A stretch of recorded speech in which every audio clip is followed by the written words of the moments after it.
خير يا كابتن مدحت يا كابتن لواء. انا عارف ان انا في مدرعم. انا عارف. انا مش قدام التلفزيون. انا عارف. تحت امرك، اتفضل. الله يكرمك ويخليك. انا لسه بقول رسميا عودة الزمالك للمجلس المنتخب، وقلت انه عصر جديد للزمالك في مصر الجديدة بروح الود الجديدة. حابب اسمع منك. احنا طبعا احنا عندنا مؤتمر في اجا يوم الخميس، فخلص اللي قلت لك وهحكي لك على الهوا، نقعد نتكلم براحتنا ان شاء الله. اوكي، نعمل حلقه محترمه كده ان شاء الله. انه كابتن مدحت، تفتكر المداخله اللي عملتها لك لما كان الاستاذ حسن الساوي والاستاذ محمود معروف في حصاد الاسبوع كان بيتشكك في وعدي؟ نعم. انا قلت مرتضى منصور راجل، وانت قلت نفس الكلمه، لما بيوعد بيوفي الحمد لله. صحيح. انا عملت هديه لجماهير الزمالك في المئويه.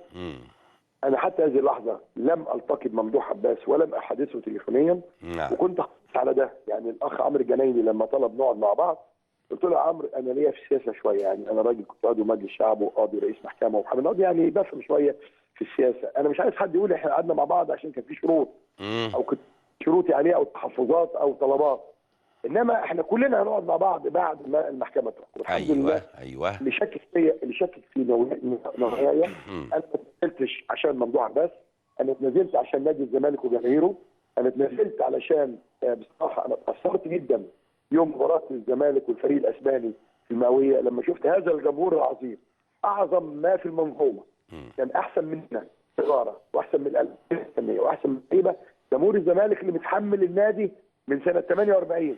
نادي الزمالك مش 11 دوري بس، نادي الزمالك المفروض ياخد بطولات كتيره، لكن هذا الجمهور العظيم في عز النكسات والازمات انا بصراحه يعني اثر فيا بقى الجمهور ده، بالرغم ان الحاله دي في الزمالك واقف الوقفه دي والالاف دي اللي جايه عشان تعمل المداخلات اللي بتعملها، اللي بيسموها مش عارف بتسميها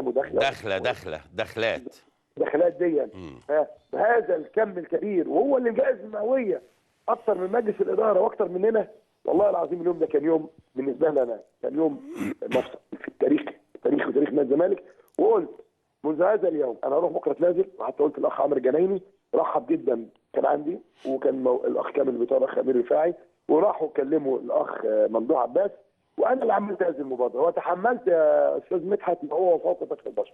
قالوا ان مرتضى منصور عنده عماره فيها دورين عايز يبيع الدورين دول لبنك بتاع الاخ عمرو، طبعا كلام كاذب. قالوا انه شرط على ممدوح عباس، كل ده تحملته. وبعدين في اخ طلع وتراهن على انه على 75 قرش مع اسامه في احدى القنوات مش عايز اقول اسمه، ان انا هرجع في كلامي عايز اقول له نادي الزمالك اكبر منك ومني، النادي الاهلي اكبر منك ومني، الانديه دي يا كابتن مدحت الزمالك، سنه اسماعيلي، مصري، سويس، انديه الصعيد، المحله، اتحاد اسكندري، الاولمبي، الانديه السكه الحديد، الانديه العريقه دي احسن مني ومنك واحسن من كل الناس. ليه؟ الانديه هي اللي قايمه واحنا اللي ماشيين. وانا قلت يا كابتن مدحت شرف ان اكون رئيسا لنادي الزمالك يوم زي اسبوع زي شهر زي سنه زي 4 سنين. حيدر باشا اللي قعد تقريبا 22 سنه زوه زي العملاق حسن حلمي، زي حسن عامر، زي ابو الفتوح، زي نور الدالي، زي جلال ابراهيم، كل الناس دي كان ليهم بصمه في نادي الزمالك. انا اسمي وصورتي موجوده في لوحه الشرف، وبقول لممدوح عباس وبقول لبعض اعضاء مجلسه اللي قالوا ان احنا كنا راجعين غصب عن مرتضى، قلت لهم النهارده المحكمه حكمت التنازل بتاعي ما لغتش الحكم. صح. ليه؟ لان قالوا شككوا، قالوا احنا كنا راجعين غصب عنه. لا، انا يعني لو ربنا تعرف احيانا كده ربنا يعني يديلك فكره او يديك حاجه كده تبقى عشان الناس الجماهير اللي كانت احيانا واخد بالك شايفه ان المشاكل اللي بيننا وبين بعض تعرقل المسيره. بقول لهم انا بحط ايدي في ايد هذا المجلس. انا من هذا اليوم اولا لن ارشح نفسي يا كابتن مدحت مره ثانيه في نادي الزمالك لاني نلت هذا الشرف. 2 هذا المجلس عايز اي عون مادي معنوي عوني، انا تحت امر هذا المجلس.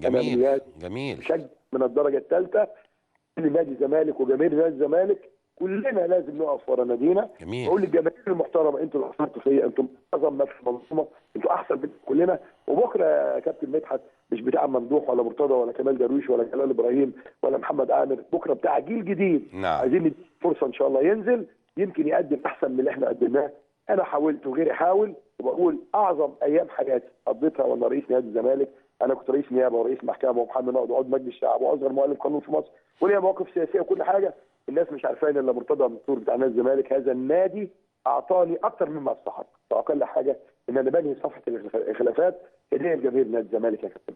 أنا بشكر حضرتك وبحييك وبحترمك على هذه الوقفة الجميلة، وانت فتحت صفحة جديدة جميلة في مصر الجديدة إن شاء الله، بالحب والتعاطف والانتماء والجمال تعود مصر في كل مؤسساتها إن شاء الله إلى أفضل حال إن شاء الله يا سيادة المستشار. يا كابتن مدحت، وتطلع من الكبوه اللي فيها، وان شاء الله باذن الله لما اجي لك يوم الخميس عايزين نتكلم في كل حاجه. حاضر. لان الزمالك جزء من مصر، ومصر دي بتاعتنا كلنا. صحيح.